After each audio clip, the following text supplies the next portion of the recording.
यार स्वागत है आपका केडीएस कंपटीशन क्लासेज के यूट्यूब चैनल पे। तो हम आज मध्यकालीन इतिहास पढ़ेंगे। ठीक है। तो हमने इतिहास को तीन भागों में बांटा था, प्राचीन भारत का इतिहास, मध्य भारत का इतिहास और आधुनिक भारत का इतिहास। तो आज हम जिसके बारे में चर्चा करेंगे वो है मध्यकालीन भारत का इतिहास।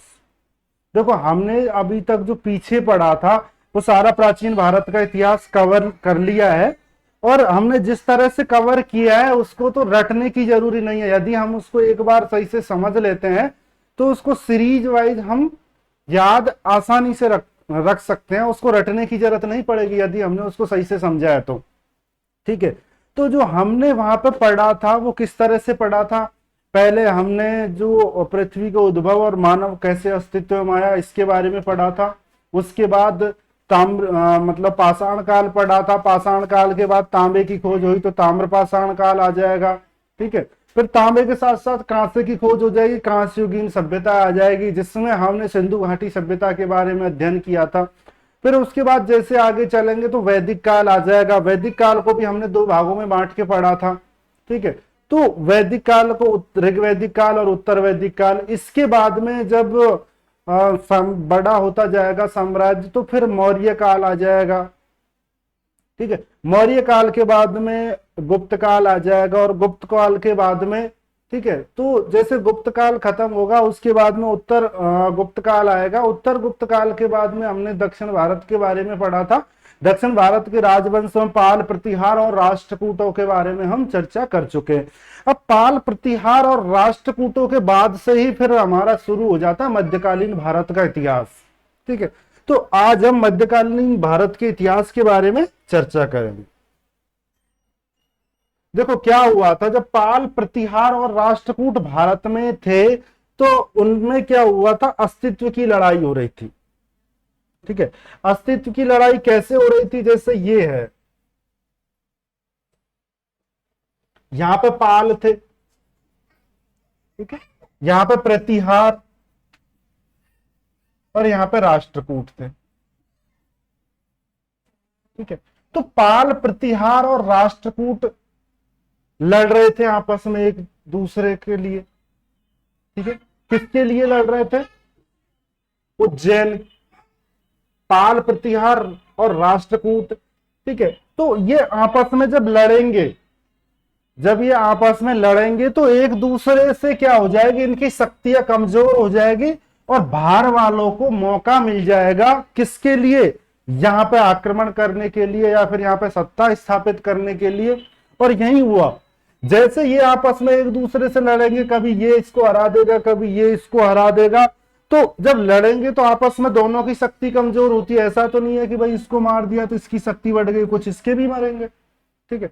तो इस तरह से क्या हुआ, इनकी शक्तियां धीरे धीरे कमजोर होने लग जाती है, और जब कमजोर हो जाती है शक्तियां तो फिर दूसरे लोगों को मौका मिल जाता है आक्रमण करने के लिए, शासन स्थापित करने के लिए, इन सब चीजों के लिए। ठीक है। तो पाल, प्रतिहार, राष्ट्रकूटों की जैसे शक्ति कमजोर हो जाती है तो विदेशी आक्रमण स्टार्ट हो जाते हैं, और विदेशी आक्रमणकारियों में हम सबसे पहले जिसकी चर्चा करेंगे वो है अरब आक्रमणकारी। ठीक है। तो 712 ईस्वी में पहला आक्रमण होता है मध्यकालीन भारत का, और वो कौन था? मोहम्मद बिन कासिम।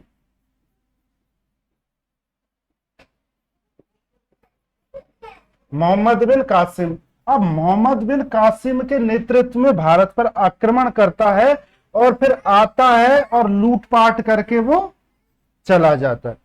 ठीक है। देखो, उनका जो मकसद था वो सत्ता स्थापित करने का नहीं था कि यहां पे आना, सत्ता स्थापित करना, ये सारी, इन सारी चीजों का उद्देश्य उनका नहीं था। वो आए, ठीक है, धन लूटे, लूटपाट किए और निकल लिए। ठीक है। तो ये लोग ये करते थे। तो उन्होंने क्या किया, बार बार ये लोग आक्रमण करेंगे। ठीक है। तो कहीं इसको 711 भी माना जाता है, ठीक है, लेकिन जो प्रथम प्रेफरेंस है वो 712 ईस्वी को देनी है हमको। फर्स्ट प्रियोरिटी जो है 712 है, 711, यदि 712 नहीं तो हम 711 आंसर में टिक कर सकते हैं। ठीक है। तो मोहम्मद बिन कासिम का आक्रमण होता है लगभग 712 ईस्वी, और वो क्या करता है, यहाँ पे आक्रमण करता है और यहाँ की शक्तियां हो जाती है कमजोर, तो वो लूटपाट करता है यहाँ पर अपना निकल लेता है। इसी तरह से आक्रमण चलते रहते हैं। फिर 1000 ईस्वी में आता है महमूद गजनवी। 1000 ईस्वी में आता है महमूद गजनवी।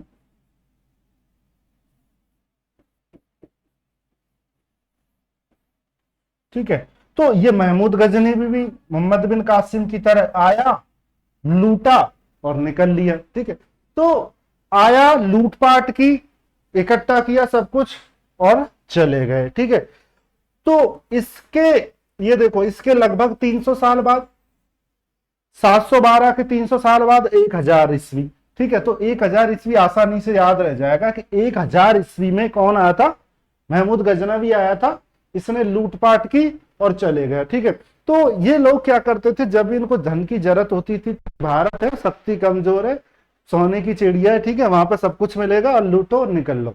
ठीक है, तो ये लोग ये काम कर रहे थे। इसके बाद क्या होगा, इसके लगभग 175 साल बाद यानी 1175 में आएगा मोहम्मद गोरी।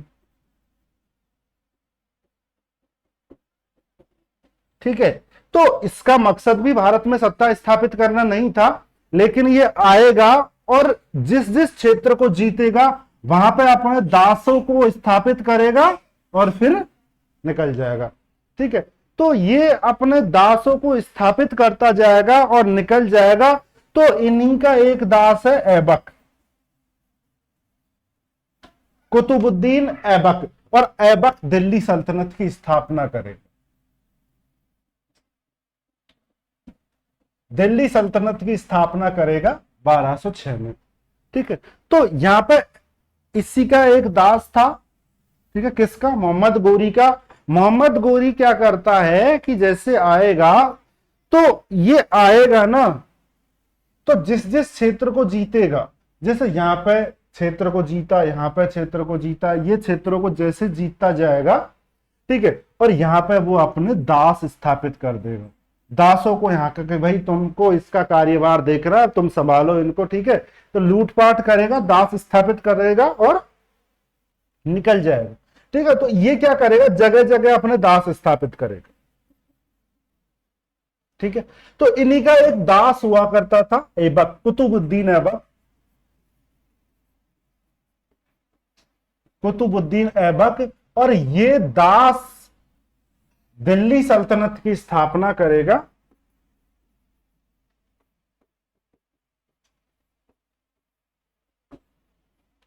ठीक है, इसको गुलाम वंश, ठीक है, गुलाम वंश के नाम से जाना जाएगा, गुलाम इलबरी। ठीक है, तो इन वंशों से दास वंश भी कहेंगे, जिसको हम गुलाम वंश कहेंगे। तो ये दास वंश की स्थापना करेगा और यहां पर दास वंश की स्थापना हो जाएगी।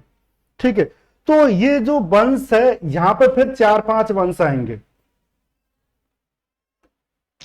5 वंश आएंगे, और उन वंशों को क्या क्रम रहेगा, गुलाम, गुलाम, यहां देखो, गुलाम, खिलजी, तुगलक, सैयद और लोधी। ठीक है, तो ये क्या करेगा, गुलाम, खिलजी, तुगलक, सैयद, लोधी, गुलाम वंश की स्थापना हो जाएगी। गुलाम वंश की स्थापना हो जाएगी, उसके बाद दूसरा वंश आएगा, खिलजी, तुगलक, सैयद और लोधी। ठीक है, तो जब ये लोधी होगा, इसका अंतिम शासक इब्राहिम लोधी होगा। इब्राहिम लोधी को 1526 में बाबर क्या करेगा, इसको हराएगा और किस वंश की स्थापना करेगा, मुगल वंश की स्थापना करेगा। मुगल वंश की स्थापना कर देगा 1526 में। अब ये फिर मुगल वंश चलेगा। मुगल में बाबर, हुमायूं, अकबर, जहांगीर, शाहजहां, औरंगजेब। ठीक है, तो 1707 में क्या हो जाएगा, औरंगजेब की मृत्यु हो जाएगी। ये गुलाम, खिलजी, तुगलक, सैयद, लोधी, इनका देखो एग्जाम में क्या होता है, इनका क्रम पूछा जाता है, तो इसको इसी क्रम में याद रखना। ठीक है, तो इसको हम इसी क्रम में याद रखना, इसको हम कैसे, देखो गुलाम को इलबरी वंश भी कहा जाता है, दास वंश भी कहा जाएगा, ठीक है। तो दास को डी कह सकते हैं, खिलजी को के, तुगलक को टी, सैयद को एस, लोदी को एल। तो डी के T S L L, D के टी एस एल, डी यानी दास वंश, खिलजी वंश, तुगलक वंश, सैयद वंश और लोधी वंश। तो हम इसको इस तरह से याद रख पाएंगे, ठीक है। तो डी के टी एस एल याद रख लो, या फिर गुलाम खिलजी तुगलक सैयद लोधी, मैंने तो इसी तरह से याद कर लिया, गुलाम खिलजी तुगलक सैयद लोधी। तो इस तरह से ये क्या हो जाएगा, याद रख हो जाएगा। इसके अलावा देखो इसके अपने अपने तरीके होते, किसको कौन सा तरीका है, या फिर कोई अपना अपना तरीका बना लेता, ठीक है। तो जिसको जो अच्छा तरीका लगता है उससे अपना याद रख सकता है। अब देखो इलबरी वंश कहेंगे तो या आई हो जाएगा, आई के टी एस एल, आई से इलबरी वंश यानी गुलाम वंश, ठीक है। तो जी भी कह सकते हैं इसको, गुलाम वंश, तो जी के टी एस एल, ठीक है। गुलाम खिलजी तुगलक सैयद लोधी, एक ये भी। अब एक इसकी ट्रिक एक और देख सकते हैं कि जैसे हम ये देख लेते हैं, गुड़ खा तसले में, गुड़ खा तसले में, ठीक है। तो आप इस ट्रिक का भी इस्तेमाल कर सकते हैं, जैसे गुड़ से गुलाम खिलजी, गुलाम खिलजी तुगलक सैयद और लोधी, एल फॉर लोधी, ठीक है। तो हम इसको इस तरह से भी याद रख सकते हैं कि गुड़ खा तसले में एक सूत्र बना लेंगे हम, इससे जी फॉर गुलाम, ठीक है, गुड़ से गुलाम, ख से खा यानी खिलजी वंश, तै से तुगलक वंश, सै से सैयद वंश और लय से लोधी वंश। तो गुलाम खिलजी तुगलक सैयद लोधी ये इस तरह से ही पूछे जाते हैं, ठीक है। तो इसको हम इस तरह से भी याद रखते हैं, या डी के टी एस एल इस तरह से भी याद रख सकते हैं, या फिर डायरेक्ट इस तरह से भी गुलाम खिलजी तुगलक सैयद लोधी, ठीक है। तो इसको इसी क्रम में याद रखना है। तो ये वंश जो चलेगा 1206 से 1526, 1526 के बाद में बाबर आएगा, और बाबर लोधी वंश का अंतिम शासक इब्राहिम लोधी को हराएगा, और इब्राहिम लोधी को हराने के बाद में वो मुगल वंश की स्थापना करेगा, ठीक है। तो फिर आगे आ जाएगा मुगल वंश। अब देखते हैं हम मुगल वंश के बारे में। तो पहले हम इसका खाका देख लेते हैं, यानी मध्यकालीन भारत के इतिहास में हम क्या पढ़ेंगे। तो हम जो पढ़ रहे थे विदेशी आक्रमणकारी हुए थे, 712 में पहला आक्रमण होगा, 1000 बीसी में दूसरा आक्रमण करेगा महमूद गजनवी, और 1175 में मोहम्मद गोरी आक्रमण करेगा, ठीक है। तो इन आक्रमणों के बारे में पढ़ेंगे। दूसरा हम गुलाम खिलजी तुगलक सैयद लोधी, इनके आक्रमण का इनके वंशों के बारे में पढ़ेंगे, ठीक है। अब नेक्स्ट आ जाएगा मुगल वंश की स्थापना। मुगल वंश की स्थापना, अब यहां पे मुगल वंश की स्थापना हो जाएगी 1526 में, बाबर के द्वारा मुगल वंश की स्थापना हो जाएगी। तो फिर यहाँ के शासक आ जाएंगे मुगल वंश के। तो मुगल वंश के शासकों को याद करने के लिए हम एक सूत्र रख देते हैं, जैसे बी भजसब, बाबर, हुमायूं, अकबर, जहांगीर, शाहजहां, औरंगजेब, ठीक है। तो बाबर,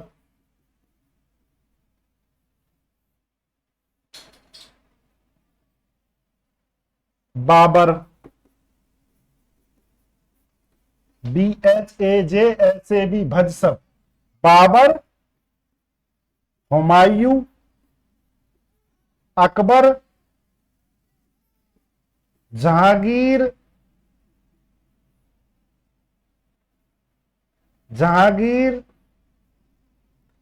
शाहजहां, औरंगजेब, ठीक है। बाबर, हुमायूं, जहांगीर, शाहजहां, औरंगजेब, बहादुर शाह, और इसका अंतिम शासक भी बहादुर शाह आएगा, बहादुर शाह जफर, जिसको जफर कहा जाएगा। 1857 की क्रांति में ये भाग लेगा। ठीक है, फिर 1858 में 1858 में क्या है कि ये शासन है जो ब्रिटिश महारानी के अंडर में आ जाएगा। ठीक है, तो ऑफिशियली 1858 तक मुगल वंश यहां से 1526 से 1858 तक मुगल वंश रहता है, उसके बाद में अंग्रेज आ जाएंगे। ठीक है, तो यहां पे देखो 1707 में औरंगजेब की मृत्यु हो जाती है। ठीक है, तो अंग्रेज तो इससे पहले 1600 में ही अंग्रेज आ गए थे। ठीक है, तो अंग्रेजों की कहानी हम पढ़ेंगे जो आधुनिक भारत के इतिहास में। ठीक है, तो 1707 तक क्या होगा, मुगल बहुत स्ट्रांग हुआ करते थे। यहाँ मुगल क्या हुए थे, बहुत स्ट्रांग हुआ करते थे, ये जम के तोड़ाई करते थे, तो किसी की हिम्मत नहीं होती थी कि इनके शासन काल में कोई हस्तक्षेप करे। ये अंग्रेजों की भी कई बार इन्होंने जम के तोड़ाई की है। ठीक है, तो इस तरह से यहां तक 1526 से 1707 तक बाबर, हुमायूं, अकबर, जहांगीर, शाहजहां और औरंगजेब, तो यहां तक मुगल बहुत स्ट्रांग हुआ करते थे। और इनके बारे में हमको सबके बारे में पढ़ना है। 1707 में औरंगजेब की मृत्यु हो जाएगी। औरंगजेब की मृत्यु होने के बाद में ये इस काल को हम जब कहेंगे उत्तर मुगल काल, उत्तर मुगल काल, इस काल को 1707 से 1858 तक के काल को हम मुगल का उत्तर मुगल काल कहेंगे। और उत्तर मुगल काल का पहला शासक भी बहादुर शाह था और अंतिम शासक भी बहादुर शाह था, जिसको बहादुर शाह जफर के नाम से जाना जाता है। इसको बहादुर शाह फर्स्ट कहा जाएगा और इसको बहादुर शाह सेकंड कहा जाएगा। ठीक है, तो इतिहास को सही से याद करने के लिए क्या किया जाता है, यहाँ पे नंबरिंग कर दी जाती है। और नंबरिंग इस हिसाब से कर दी जाएगी कि यदि ये पहले आ रहा है तो इसको फर्स्ट नाम दे दिया जाएगा बहादुर शाह, और ये बहादुर शाह बाद में आ रहा है इसको सेकंड नाम दे दिया जाएगा। ठीक है, तो ये होता है यहां पे इनका क्रम। तो फिर हम पढ़ेंगे बहादुर शाह, ये बाबर के बारे में, हुमायूं के बारे में, अकबर, जहांगीर, शाहजहां, औरंगजेब, इसके बाद में बहादुर शाह और बहादुर शाह जफर, और इसके यहां पे क्या कारण थे, क्या हुआ। ठीक है, इन सब के बारे में हम पढ़ेंगे। तो ये हो जाता है मोटा मोटा सा खाका कि पहले हम कुछ विदेशी आक्रमणकारी 712 में आएंगे, 712 के बाद में महमूद गजनवी आएगा 1000 ईस्वी में, फिर मोहम्मद गोरी आएगा 1175 में। ठीक है, 1175 में गोरी आएगा। गोरी का एक वंश जो गुलाम वंश की स्थापना करेगा, यानी यहां से दिल्ली सल्तनत की स्थापना हो जाएगी। दिल्ली सल्तनत के बाद में गुलाम वंश, देखो दिल्ली सल्तनत है, गुलाम वंश के बाद में इसके जो वंश आएंगे, गुलाम खिलजी, तुगलक, सैयद लोधी, लोधी वंश के अंतिम शासक को बाबर पराजित करेगा, और यहां से बाबर स्थापना करेगा किसकी, मुगल वंश की। 1707 तक हम मुगल वंश के नाम से जानेंगे। 1707 के बाद बहादुर शाह, जैसे औरंगजेब की मृत्यु होगी, बहादुर शाह शासक बनेगा। बहादुर शाह के बाद सेकंड बहादुर शाह, यानी बहादुर शाह जफर तक को उत्तर मुगल काल के बारे में जानेंगे।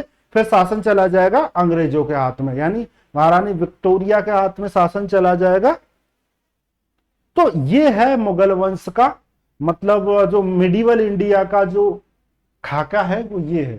ठीक है, और अब हम इसके वंशों के बारे में पढ़ेंगे। ठीक है, तो इसमें डिफरेंट टाइप के क्वेश्चन होंगे, तो हम इसको सारणी के आधार पर पढ़ेंगे, जिससे हमारा ये कंप्लीट हो जाएगा। ठीक है, तो इसके पहले कुछ क्वेश्चंस देख लेंगे कुछ। ठीक है, तो इससे हमें क्या है कि पढ़ने में आसानी हो जाएगी, कौन कौन से क्वेश्चन है, कैसे पूछे जाते हैं। ठीक है, और किस तरह से हम पढ़ेंगे तो हम उनको कंप्लीट कर पाएंगे। देखिए, पहला क्वेश्चन ही देख लेते हैं हम, वंशों का क्रम पूछा जाता है। ठीक है, तो ये कई क्वेश्चन ऐसे हैं, तो कई बार एग्जाम में पूछा जाता है, एसएससी, रेलवे वगैरह में कई बार ऐसे क्वेश्चन पूछे जाते हैं। ठीक है, और एग्जामों में भी ये क्वेश्चन पूछे जाते हैं। तो वंशों का क्रम पूछा जाता है, तो वंशों का क्रम वैसे हमने देख लिया, अभी और भी देखेंगे हम विस्तृत। ठीक है, तो गुलाम खिलजी, तुगलक, सैयद लोधी, DKTSL। सर्वाधिक लंबा शासनकाल किस वंश का था? ठीक है, तो अभी हम जब पढ़ेंगे तो ये क्लियर हो जाएगा कि सर्वाधिक लंबा शासक किस वंश का था और सबसे कम किस वंश का था। यानी जो गुलाम खिलजी तुगलक सैयद लोदी है, इनमें से हम ये पढ़ेंगे कि इनमें से सबसे लंबा काल किसका था, कौन सा वंश सबसे ज्यादा समय तक रहा और कौन सा जो वंश है सबसे कम समय तक रहा। ठीक है, तो ये दोनों क्वेश्चन भी हम पढ़ेंगे। सर्वाधिक लंबा शासन किस राजा का था? ठीक है, तो जब हम इनके बारे में पढ़ेंगे तो ये क्वेश्चन हमारे क्लियर हो जाएंगे। प्रथम अफगान वंश कौन था? ठीक है, तो इसके बारे में हम थोड़ा सा देख लेते हैं। जैसे DKTSL, तो ये तुर्क थे। ठीक है, और ये जो लोदी वंश है, जो प्रथम अफगान वंश कहते, ये अफगान, ये क्या है? अफगान है। तो इसको ये फर्स्ट अफगान होगा। और जब फिर बाद में मुगल वंश के बाद में 1540 से 1555 तक शेर शाह सूरी आएगा। कौन आएगा? शेर शाह सूरी आएगा।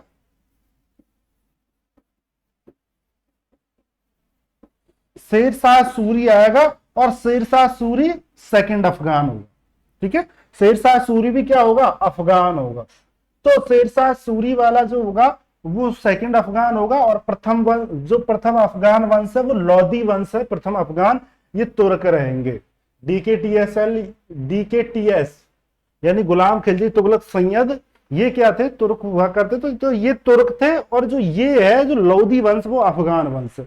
तो मुगलों ने जो सत्ता स्थापित की, मुगलों ने यानी सत्ता हथियाई थी, मुगलों ने जिस शासक से अपनी सत्ता ली थी या जिनसे अपनी सत्ता ली थी, वो किन से ली थी? अफगानों से ली थी। तो जो लोदी वंश है वो प्रथम अफगान उनको माना जाता है और द्वितीय अफगान शेर शाह सूरी को कहा जाएगा। ठीक है, और मुगलों ने सत्ता किससे प्राप्त की थी? मुगलों ने यानी बाबर ने लोदी वंश से यानी अफगानों से ली थी। सर्वाधिक रूढ़िवादी शासक, अब देखो ये सर्वाधिक रूढ़िवादी जो शासक होगा ना, वो क्या करेगा? जैसे ये क्या करेंगे, जब ये शासक भारत में आएंगे, ये सत्ता स्थापित करेंगे। जैसे कोई भी मान लो, जैसे कि स्टार्टिंग में आएगा ऐबक खान, तो बाद में क्या करेंगे? ये टैक्स वैक्स लगाएंगे दुनिया भर के। तो ये लोग क्या करेंगे कि दुनिया भर का टैक्स इंपोज करेंगे। तो शासक वर्ग कह देंगे कि टैक्स इकट्ठा करो, टैक्स हर व्यक्ति पे टैक्स लगा दो।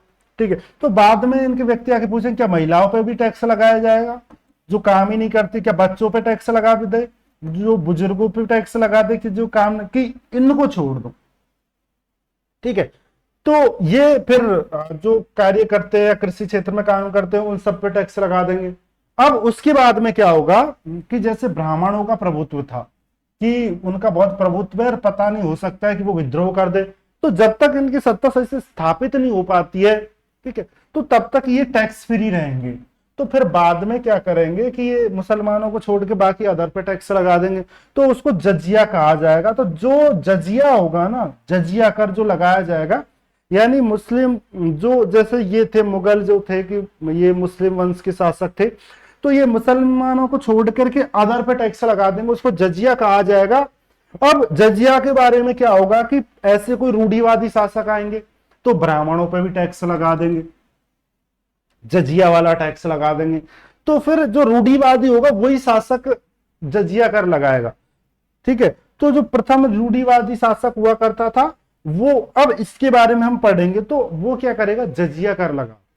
ठीक है, तो इन सब चीजों के बारे में हम अध्ययन करेंगे और ये सारी चीजें धीरे धीरे क्या हो जाएगी? क्लियर होती चली जाएगी। ठीक है, तो क्वेश्चन, वंशों का क्रम, सर्वाधिक लंबा शासक, सबसे कम, सबसे लंबा शासक कौन सा राजा का था? ठीक है, तो ये बहलोल लोधी का था।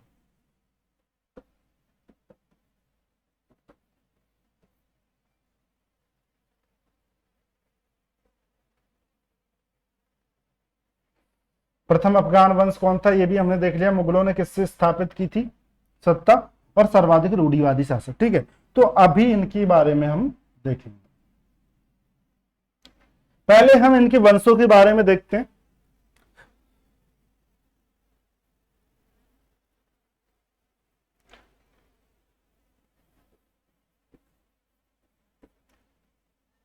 क्या होगा? ऐबक, कुतुबुद्दीन ऐबक 1206 में किसकी स्थापना कर देगा?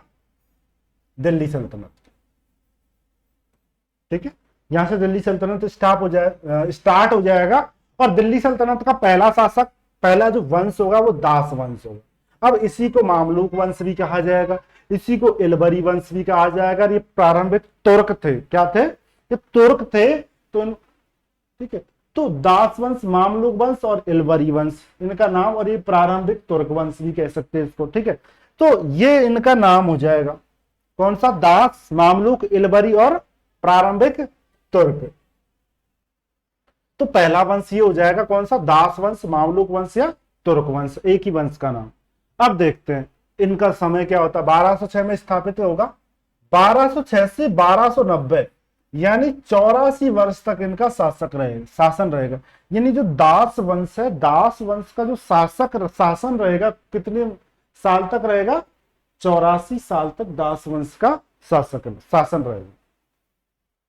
ठीक है, तो इतने सारे शासक आएंगे, इसमें ऐबक है, आराम शाह है, इल्तुतमिश है, रुकनुद्दीन फिरोज शाह, रजिया है, बैराम शाह है, महमूद है, महमूद शाह है, नसीरुद्दीन महमूद है, बलबन, कैकुबाद और त्यूमर्स, इतने सारे शासक आएंगे। ठीक है, तो देखो इतने सारे शासक आएंगे, लेकिन हमको कुछ इंपॉर्टेंट शासकों के बारे में पढ़ना है जिनका इस दिल्ली सल्तनत के काल में दास वंश में बहुत महत्वपूर्ण योगदान है, या फिर कल्चरल एक्टिविटी की वजह से, कल्चरल कुछ डेवलपमेंट की वजह से जो बहुत इंपॉर्टेंट शासक होंगे, हम उन्हीं के बारे में बात करेंगे। बाकी के बारे में हम थोड़ा थोड़ा बस जानकारी ले लेंगे कि हाँ ये किस वंश के शासक थे। ठीक है, तो हम सबसे पहले ऐबक के बारे में पढ़ेंगे, कुतुबुद्दीन ऐबक के बारे में। ये स्थापना करेगा तो ये इंपॉर्टेंट हो जाता है। ये जो इल्तुतमिश है ये वास्तविक संस्थापक कहा जाएगा। ठीक है, दिल्ली सल्तनत का या दास वंश का वास्तविक संस्थापक कहा जाएगा। क्यों कहा जाएगा, क्योंकि ये दास वंश की स्थापना करेगा और जो बुराइयां है या फिर जो कमी रह गई है उन सारी कमियों को भी पूरा करेगा ये। ठीक है, तो ये इंपॉर्टेंट शासक हो जाएगा, इसको वास्तविक संस्थापक कहा जाएगा। क्या, तो इसके बारे में रजिया जो प्रथम महिला सुल्तान होगी। ठीक है, तो ये इनके बारे में, रजिया के बारे में, और बलबन। ठीक है, तो हम इन इंपॉर्टेंट शासकों के बारे में अध्ययन करेंगे, किसमें, दास वंश में। ठीक है, फिर क्या होगा 1290 में, क्या होगा 1290 में खिलजी वंश आ जाएगा। ठीक है, जलालुद्दीन खिलजी क्या करेगा, खिलजी वंश की स्थापना करेगा। जलालुद्दीन खिलजी खिलजी वंश की स्थापना करेगा।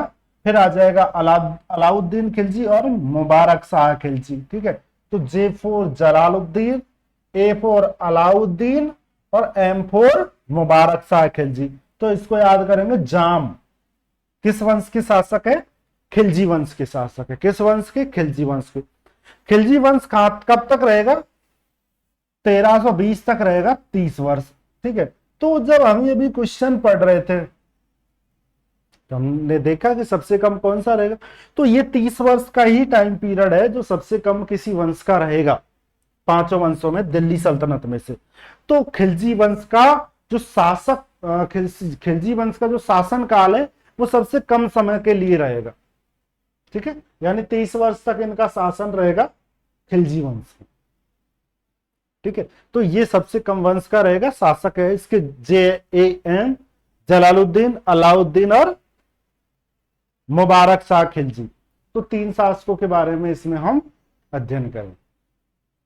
आगे देखेंगे हम तुगलक वंश। तुगलक वंश 1320 में आ जाएगा और 14 से 14 तक रहेगा, यानी 94 वर्षों तक रहेगा और ये सबसे ज्यादा साल तक रहेगा।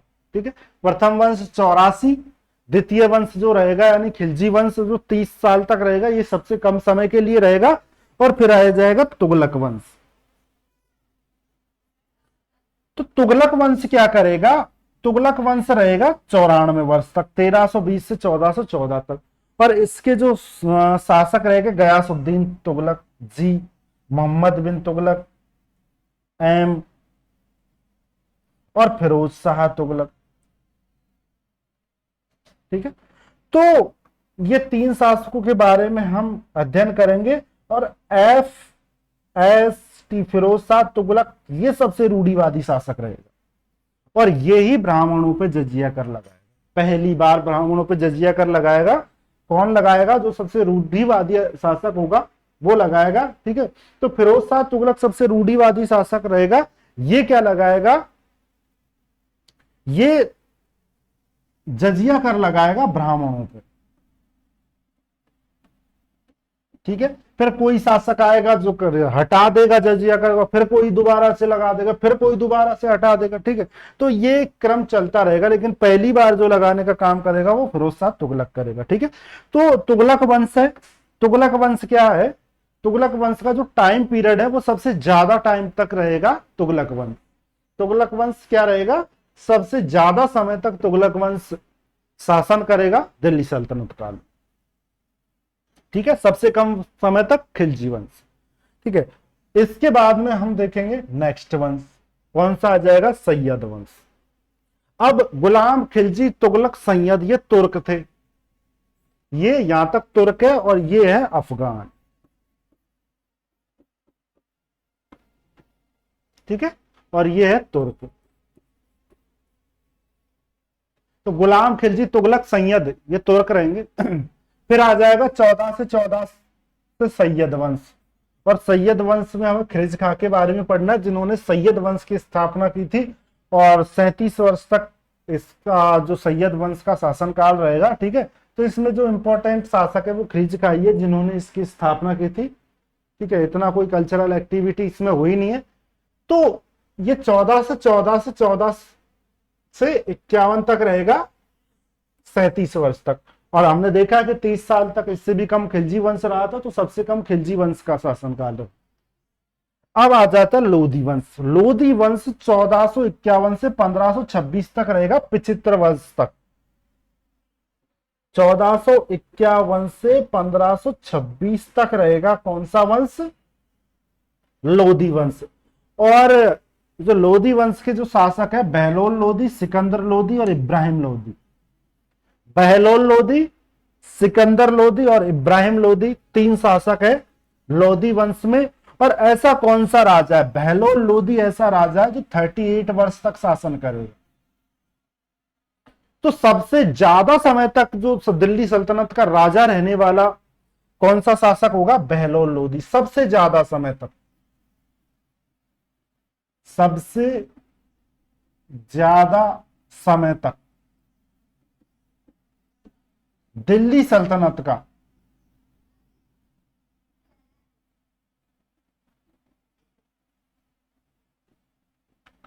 सबसे ज्यादा समय तक दिल्ली सल्तनत का जो राजा रहेगा वो कौन रहेगा? बहलोल लोधी रहेगा। ठीक है, ये लगभग 38 वर्ष तक शासक रहेगा। और ये किस वंश का शासक था? लोधी वंश का शासक था। ठीक है, तो ये इसका वंश भी ध्यान में रखना है कि जो बहलोल लोधी है लोधी वंश का, लोधी पीछे लगा है यानी लोधी वंश का शासक है। तो ये शासनकाल जो लोधी वंश का रहेगा 1475 से 1526 ईस्वी तक रहेगा। और बहलोल लोधी है, इसका जो शासनकाल है वो सबसे लंबा पीरियड रहेगा दिल्ली सल्तनत का राजाओं में। दिल्ली सल्तनत के राजाओं में बहलोल लोधी का जो टाइम पीरियड रहेगा वो सबसे ज्यादा टाइम पीरियड रहेगा। और वंश कौन सा था? अभी जो हमने पिछली बार देखा था, कौन सा? गुलाम खिलजी तुगलक। तुगलक वंश सबसे ज्यादा समय तक, खिलजी वंश सबसे कम समय तक, और बहलोल लोधी सबसे ज्यादा समय तक रहने वाला राजा। और प्रथम अफगान वंश लोधी वंश ही प्रथम अफगान वंश है। ठीक है, तो ये कुछ, लेकिन ये जब, ठीक है, और बाकी चर्चा हम बाद में करेंगे। तो आज के लिए इतना ही। Thank you. वीडियो को लाइक कीजिए, चैनल को सब्सक्राइब कीजिए। Thank you.